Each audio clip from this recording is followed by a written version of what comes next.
नमस्कार दोस्तों, बहुत बहुत स्वागत है आपका स्टॉक युक्ति यूट्यूब चैनल पर। और जैसा कि आप समझ ही चुके होंगे थंबनेल देख के कि आज की इस वीडियो में हम बात करने जा रहे हैं टीटागढ़ रेल सिस्टम से रिलेटेड। अब क्या काम करती है कंपनी का काम करने देखने के लिए हम सीधा उसकी वेबसाइट पे ले चलते हैं। तो कंपनी क्या करती है, कुछ ट्रेन के फ्रिगेट्स बनाती है। अगर हम होम पेज पे ही जाएँ ना सीधा कंपनी के, तो कंपनी में आप देख लेंगे यहाँ पे मेट्रो ट्रेन की इन्फॉर्मेशन दिख रही है। अबाउट में जाते हैं तो कंपनी क्या काम करती है आप देख सकते हैं कि सिस्टम्स बनाती है, मेट्रो ट्रेन के सिस्टम्स बनाती है और एक अच्छी कंपनी है, एक जानी मानी, एक बहुत बेहतरीन कंपनी है, नो डाउट। और इसके जो प्रोडक्ट्स हैं आप देख सकते हैं कि शिप बिल्डिंग में भी है, ब्रिजेस भी बनाती है और डिफेंस से रिलेटेड इक्विपमेंट्स भी कंपनी बनाती है। ठीक है, डिफेंस से जैसे ये जो जैसे टैंक जिसमें ट्रांसपोर्ट होता है, क्योंकि हम लोग तो इसको काफ़ी देख चुके हैं।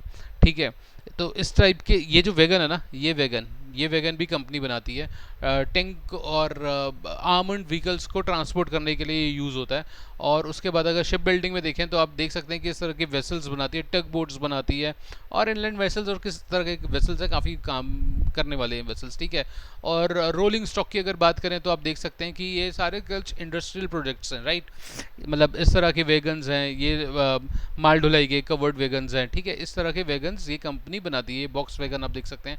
उसके बाद पैसेंजर अगर रेलवे में देखें तो रोलिंग स्टॉक में आप देखें कि एक बेहतरीन किस्म के हाई स्पीड इलेक्ट्रो लोकोमोटिव्स बनाती है। ठीक है, ये इस तरह की ईएमयू ट्रेन्स बनाती है, दिल्ली में तो हम काफ़ी देखते हैं ईएमयू ट्रेन्स।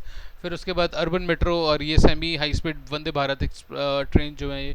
ठीक है, तो ये रोलिंग इस टाइप के जो रेलवे से रिलेटेड इन्वेस्टमेंट करते हैं। अब क्या आपको लगता है कि ये इन्वेस्टमेंट बस हो गई, अब इसके बाद हिंदुस्तान में और इन्वेस्टमेंट नहीं हो रही? ये तो मतलब मजाक वाली बात होगी ना। मतलब इंडिया में क्या बन गई मेट्रो ट्रेन्स भाई, 150 करोड़ की आबादी है और 20 सालों में 170 करोड़ पर पहुंच जाएगी आबादी। एजुकेशन स्टैंडर्ड बढ़ेगा, लोग क्या बोलते हैं शहरों की तरफ और आएंगे, और मेट्रो ट्रेन चाहिए और मेट्रो सिस्टम्स चाहिए। तो काम कंपनी को तो काम मिलेगा ही, मतलब टग बोर्ड्स चाहिए।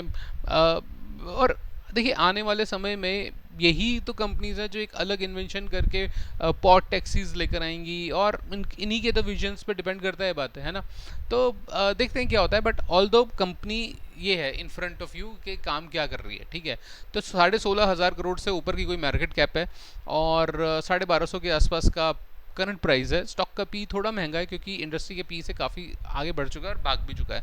R O E R O सी काफ़ी अच्छा R O E R O सी है और ई पी एस दोस्तों मोटा मोटी 22 रुपये का दे रही है ई पी एस। ठीक है, 22 रुपये का ई पी एस दे रही है, मगर अगर स्टॉक का पी देखते हैं ना, एक साल का पी मीडियन, एक साल का मीडियन पी जो है वो 56 रुपये का है। 56 × 22, राइट, 56 × 22 हम करेंगे तो 56 × 20 करते हैं तो 1100 1200, और 1200 के 1200 1250 1250 की रेंज के बीच में एक फेयर वैल्यू निकल कर आती है एक साल के पी से।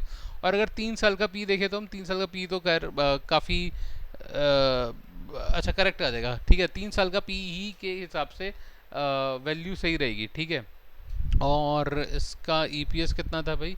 ईपीएस हमारा बेस तो मेरे को लगता है ये 3 साल के पी के आसपास की ही वैल्यू फेयर वैल्यू बनकर आएगी, देखते हैं। ठीक है, तो अभी ये मोटा मोटी काम है, मैं ज़्यादा इसमें डेप्थ में नहीं जा रहा हूँ टीटागढ़ रेल के। अगर आप चाहेंगे तो मैं डेप्थ में इसका फंडामेंटल एनालिसिस करूँगा। ठीक है, तो अब हम यहाँ पे देखिए दोस्तों, जो बढ़िया चीज़ लग रही है ना, ईपीएस ग्रोथ देखिए 171%, 79%, तो क्या चाहिए मतलब। और ठीक है, तो हम सीधा सीधा इसके चार्ट पर आते हैं। चार्ट पर आते हैं ना, तो डेली का चार्ट कर लेते हैं पहले। तो डेली का चार्ट करते हैं तो क्या लगता है, काफ़ी नीचे आ गया है ना। मतलब आप देखिए कि 1700-1800 रुपये का स्टॉक में कैसे किसी ने, अब आपको ये लगेगा अच्छा ठीक है 1700 का स्टॉक है ना, आगे नीचे क्या हो गया, मगर अब मैं दिखाऊं आपको। अब देखते हैं मंथली लेवल पर, मंथली लेवल पर देखो और फिर देखो आप ये क्या मतलब जस्टिफाई था यहाँ पर एंट्री करनी 1850 रुपये में। मतलब कौन वे व्यक्ति होंगे बेचारे जिन्होंने 1850 रुपये में ये स्टॉक खरीदा होगा। ठीक है, मतलब I feel literally pretty about them कि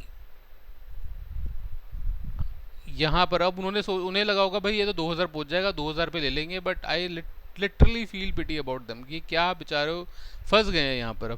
अब तो आगे क्या बोल सकते हैं, जाएगा तो देखिए ऊपर तो जाएगा, नो डाउट, राइट। मतलब अगर होल्ड करने की कैपेबिलिटी है तो बहुत अच्छी कंपनी है। आगे तो मैं क्या बोल सकता हूँ, अच्छा डिस्क्लेमर देना चाहता हूँ कि ये वीडियो जो बना रहा हूँ मैं सिर्फ और सिर्फ एजुकेशन पर्पस के लिए, इसका रियल ट्रेडिंग से कोई औचित्य नहीं है। आप इसमें इस शेयर में निवेश करने से पहले किसी अच्छे फाइनेंशियल एडवाइजर की सलाह अवश्य लें। ठीक है, तो दोस्तों क्या लगता है, इसको ना ज़रा मूविंग एवरेज को हम खोलते हैं तो यही रेंज मेरे को लग रही है एक्चुअली। ये एक रेंज है और इस रेंज पर आएगा। मैंने नीचे क्यों नहीं लेके गया, क्योंकि ये ना इसका एक सपोर्ट मिल जाएगा, एक रेजिस्टेंस लेवल है जो सपोर्ट बन जाएगा, ठीक है। तो यहाँ तक का ही लग रहा है। और अब इसको हम देखते हैं डेली बेसिस पर। तो अगर मैं डेली बेसिस पर आऊँ और ये जो इन्वेस्टमेंट हुई है यहाँ पर किसी की, देखिए लगभग उसी के आसपास की रेंज है।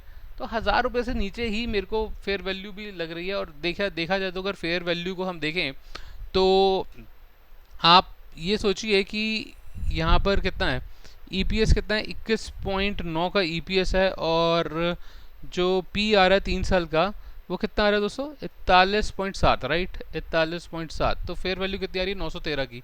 तो 913 की ही फेयर वैल्यू भी निकल कर आ रही है। तो मैं तो मतलब अभी बुलिश नहीं हूँ उस पर। हो सकता है ये जंप दे दे। देखिए अब देखिए होगा क्या, हो क्या सकता है, होगा क्या तो खैर मैं कौन होता कहने वाला। बट क्या हो सकता है कि भाई यहाँ से ये स्टॉक ऊपर जाके यहाँ पे सस्टेन कर जाए। भाई या तो अगर आपका ये स्टॉक अपना ये स्टॉक यहाँ पर ऊपर जाके सस्टेन करता है तो बहुत अच्छी बात है ना, सस्टेन तो करे। ये क्रॉस ओवर जो हो रहा है, ये क्रॉस ओवर तो बने पहले। तो या तो ये क्रॉस ओवर बने, तब समझा जाएगा कि भाई ठीक है, बात समझ में आ रही है, कुछ ऊपर महंगा खरीदा जाए, 1300 रुपये की रेंज में खरीदा जाए। मगर अभी फ़िलहाल मेरे को समझ नहीं आ रहा। मेरे को तो अभी ये पंप एंड डंप लग रहा है, क्योंकि देखिए होगा क्या। देखिए अब ना एक चीज़ को समझते हैं, ठीक है। अभी देखना आप, एक चीज़ दिखाता हूँ। इसको ना थोड़ा मैं हाईलाइटर ले लेते हैं, यहाँ से देखते हैं। ऊपर ऊपर ऊपर ऊपर स्टेबलाइज हुआ, अब यहाँ से नीचे जा रहा है। तो मैं चेंज कर लेता हूँ, ठीक है। अब देखिए यहाँ से नीचे जा रहा है, तो ये नीचे गया यहाँ से, उप्स, ये नीचे गया। उसके बाद दोबारा आपको लिए स्टेबलाइज कर दिया गया। उसके बाद यहाँ पर ये फंसाया गया लोगों को, और फिर नीचे, ठीक है।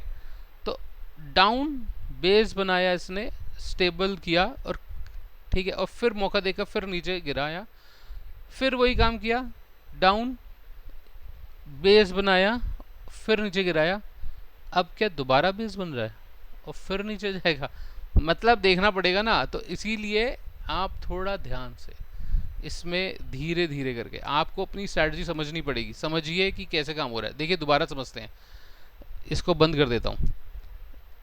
नीचे गिराया, बेस बनाया, फिर नीचे गिराया, फिर बेस बनाया, फिर नीचे गिराया। क्या अब दोबारा बेस बनाया जाएगा और फिर दोबारा नीचे गिराया जाएगा, है ना। तो थोड़ा ध्यान से टीटागढ़ रेल वैगन में निवेश करने से पहले थोड़ा ध्यान से इसमें निवेश कीजिएगा दोस्तों। तो दोस्तों ये थी हमारी वीडियो टीटागढ़ रेल वैगन से रिलेटेड। दोबारा बताना चाहता हूँ, कोई भी खरीदने या बेचने की राय नहीं है। अपने अच्छे वित्तीय सलाहकार की परामर्श अवश्य लें। और वीडियो को अगर हम अपन तक देख चुके हैं तो बहुत बहुत धन्यवाद दोस्तों।